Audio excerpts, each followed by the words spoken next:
So we're going to think about the PDP in those terms: accessible, actionable, and sustainable. And then we're going to figure out what's next. What do we do with all this that we've come to understand a little bit differently today? Diversity is any mixture of similarities and differences and their respective tensions and complexities. The first thing just about the paradigms is that there is no correct, quote unquote, correct paradigm. There's no right or wrong. All of them are essential and necessary in order to have a holistic approach to diversity. Would the paradigms help you understand what it has a couple of roles. On one side, it helps you understand your perspective and what activities and actions you would recognize as diversity that your organization would undertake and that you would undertake. And on the flip side, it helps you understand the actions that you might not readily recognize as diversity or take as evidence of diversity in action in your organization.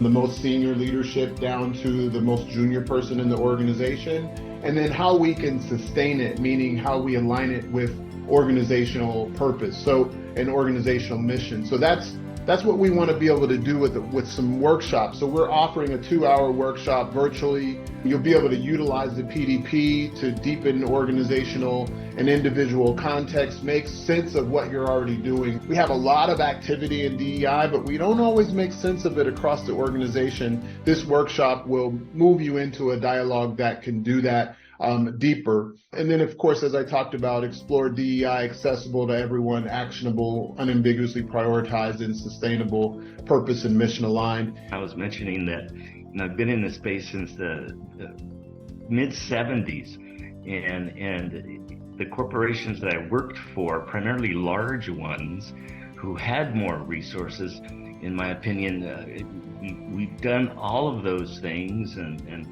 some better than others. And so I feel like I've seen a lot, I've experienced a lot, and I know what mistake we've made mistakes, of course, and those are the best lessons learned is, don't want to do that again.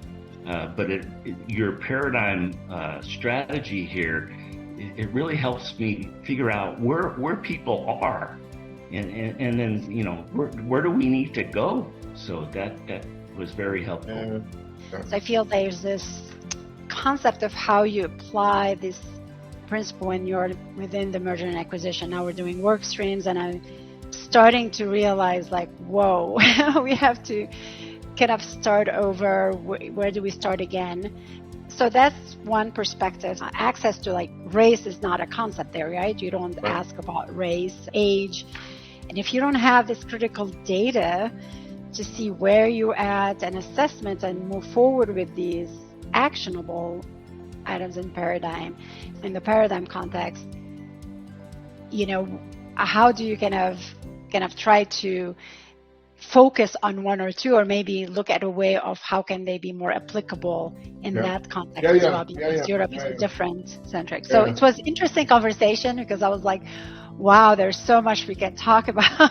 I think the thing to consider about the paradigms is that if you limit it to human demographics, then that's just one category of things. So I'm glad you mentioned mergers and acquisitions, because we did a lot of work with companies around managing diversity in a merger and acquisition. And we had to fight to get them to even see that merging two companies was, in fact, a significant diversity mix that was going to have a significant financial result, right? Good or bad.